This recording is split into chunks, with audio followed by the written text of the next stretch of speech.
First, I want to thanks for the opportunity to introduce my work on gene regulatory network inference from next generation sequencing data. My name is Haiyan Hu, and I'm from Department of Computer Science. I majorly work on developing computational methods to understand the biological and the biomedical data.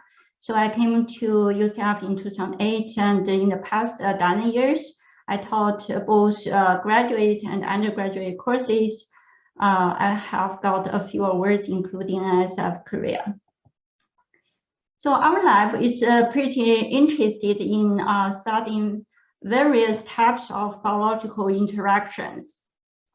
So inside our cell, genes and proteins interact with each other to form biological networks and pathways. So outside the cell can interact with each other to form organs, tissues, and systems. So there are also a lot of different interactions between living organisms as well. So biological interactions are everywhere, and our understanding of them is just at the beginning. So currently, next generation sequencing technologies are commonly practiced. Besides regular sequencing of DNA and RNAs, we can now use the NGS techniques to measure many things. For example, we can use ChIP-seq experiments to measure DNA protein binding locations. And we can use ClIP-seq experiments to measure RNA protein binding locations. And we can use ATAC-seq experiments to measure open chromatin regions. So recently, we have this single cell-based RNA-seq technologies, which enable us to measure the transcriptome at single cell resolution. So data has grown exponentially in the past decade. So it is therefore important for us to develop computational methods and tools to exploit this data towards understanding of biological interactions. Today, I will focus on our computational study of gene regulatory interactions.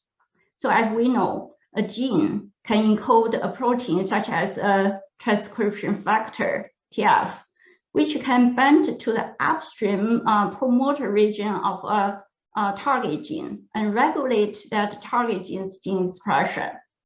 And meanwhile, a non-coding gene, such as a microRNA gene, can encode a microRNA, which can bind the untranslated region of a target gene and regulate that target gene post-transcriptionally.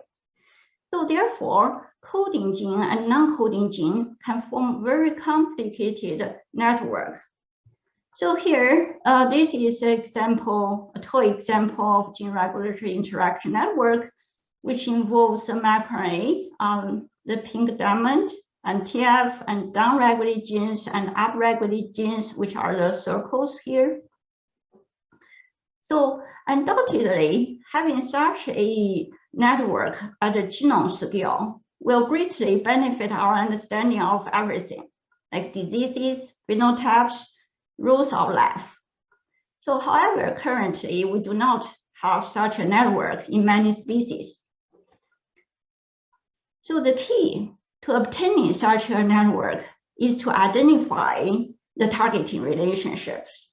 So here we are asking two questions: how to predict microRNA target relation, and how to computationally predict TF target interactions. So far, for the first question, so talking about NGS experiments, they are available for genome-wide microRNA target binding sites detection. So for example, ClIP-seq experiments and CLASH experiments. So we have integrated these high-throughput datasets to study features of microRNA binding interactions. So we have actually discovered quite a number of features, and based on this discovery, we have developed computational methods and software tools that have been shown effective in microRNA target binding prediction. For example, the topmer. The topmer is public available, and it has been incorporated in a number of web resources. For example, more work is an online resource for prediction of microRNA binding sites. These integrate our topmer as their core algorithm for target prediction. So similarly, tools for microRNAs has also incorporated our topmer there. So then it comes to how to predict TF target interactions from NGS data. So the clip-seq experiments, can detect TF binding regions. So usually there's hundreds of nucleotide long region. So then people can use existing algorithm to detect motifs in those hundreds base pair regions. However, the reality is that in eukaryotes, so usually it's multiple TFs and their cofactors work together collaboratively to regulate gene expression. Therefore, we actually develop an algorithm called genomics, which can explore the co-binding properties of multiple TFs in short regions to predict motifs and binding sites. So we have used the genomics to perform a comprehensive motif analysis on the prognostic gene signature from 5 cancer types. And we also use similar algorithm to study the cis-regulatory motifs in C. reinhardti, which is a single-celled green algae. And we created a database for C. reinhardti motif. So the method we discussed previously were developed majorly based on bulk sequencing data. So it's a population of cells there. Recently, single-cell-based transcriptomic data analysis has been very popular. But it also poses computational challenge, not only due to the volume of the data, but also the inherent biological and technical noises. So a large amount of single-cell RNA-seq data has been accumulated. For example, the single-cell portal has single-cell expression data for more than 18 million cells, and the single-cell expression atlas contains nearly 6 million cells. So we are interested in studying gene regulatory interactions and cell-cell interactions in the context of single-cell RNA-seq data. We have developed some algorithms. For example, the INSIST algorithm try to understand the gene regulatory interaction network structure for single-cell type classification.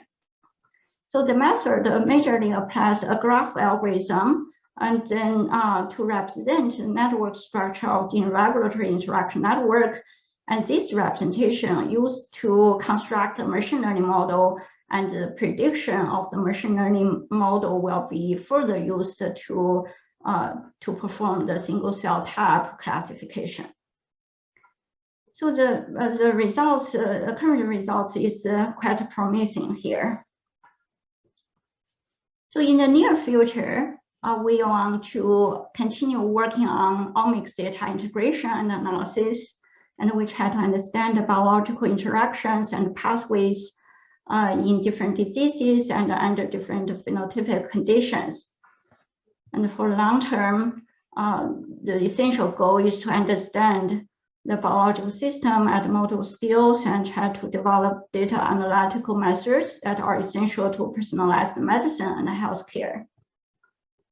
So the work is majorly supported by NSF, and we want to thank our lab members for their hard work, and I'm ready to take questions.